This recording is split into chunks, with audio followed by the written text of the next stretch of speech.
वडोदरा में एक बार फिर जय परशुराम के जय घोष की गूंज सुनाई देने वाली है। भगवान विष्णु के छठे अवतार और ब्राह्मणों के आराध्य देव भगवान श्री परशुराम के जन्मोत्सव को लेकर तैयारियां तेज हो गई है। आने वाले 19 अप्रैल को निकलने वाली भव्य शोभा यात्रा के नियोजन के लिए आज वडोदरा के पूर्व क्षेत्र में ब्राह्मण समाज की एक महत्वपूर्ण बैठक संपन्न हुई। जी हाँ, वडोदरा के वाघोड़िया रोड स्थित कुसुम वाटिका में आज ब्राह्मण समाज के विभिन्न संगठनों की बैठक हुई। हालांकि विधायक शैलेश मेहता गांधीनगर में होने के कारण उपस्थित नहीं रह सके, लेकिन उनकी अनुपस्थिति में मीनाबेन मेहता ने इस बैठक की अध्यक्षता की।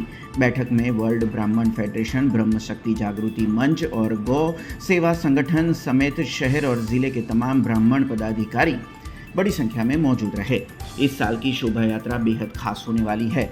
इस यात्रा में बनारसी गंगा आरती करने वाले विद्वान ब्राह्मण, वक्रतुंड, ढोल ताशा मंडली और पारंपरिक टिमली ग्रुप आकर्षण का केंद्र रहेंगे। यह यात्रा सूर्यनगर से शुरू होकर आयुर्वेदिक 3 रस्ता, पानी गेट, न्याय मंदिर और सूरसागर होते हुए जुबेली बाग स्थित महादेव मंदिर पर संपन्न होगी। ब्राह्मण समाज के साथ साथ अन्य सनातन हिंदू संगठनों ने भी इस जन्मोत्सव को ऐतिहासिक बनाने का संकल्प लिया है। वडोदरा की सड़कों पर 19 अप्रैल को भक्ति और शक्ति का अद्भुत संगम देखने को मिलेगा। આજે 4 એપ્રિલના 19 એપ્રિલ અખાત્રીજના દિવસે દર વર્ષની જેમ પરશુરામ ભગવાનની જન્મોત્સવ નિમિત્તે ભવ્ય શોભાયાત્રા કાઢવામાં આવે છે, તેની તૈયારીના ભાગરૂપે આજે સૂર્યનગર કુસુમ વાટિકા ખાતે સમાજની મિટિંગ રાખવામાં આવી હતી।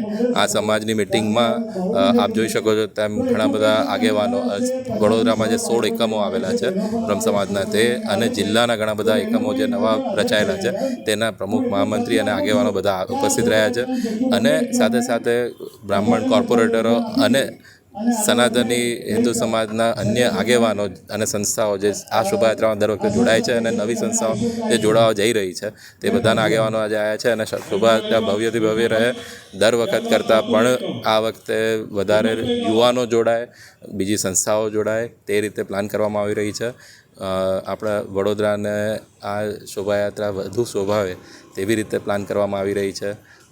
ઢોલ, નગારા, ડીજે અને અલગ અલગ વેશભૂષાઓ, અલગ અલગ ફ્લોટ્સ એની સાથે પ્લાન કરવામાં આવી રહ્યા છે અને આપના માધ્યમ થકી આ 19મીએ અખાત્રીજના દિવસે જે શોભાયાત્રા જે શોભાયાત્રા છે તેમાં મોટી સંખ્યામાં આપ જોડાઓ એવી સર્વે વડોદરા નગરજનોને અપીલ કરું છું અને આ શોભાયાત્રા બહુ શાંતિપૂર્વક કેવી રીતે પૂરી થાય અને એમાં એક ભગવામય વાતાવરણ ઊભું થાય આખા વડોદરા शहर में तेनी पण तकेदारी लेवामां आवी रही है। हमसे जुड़े रहने के लिए हमारे YouTube चैनल को सब्सक्राइब करें और नई वीडियो की नोटिफिकेशन के लिए बेल आइकॉन को दबाएं।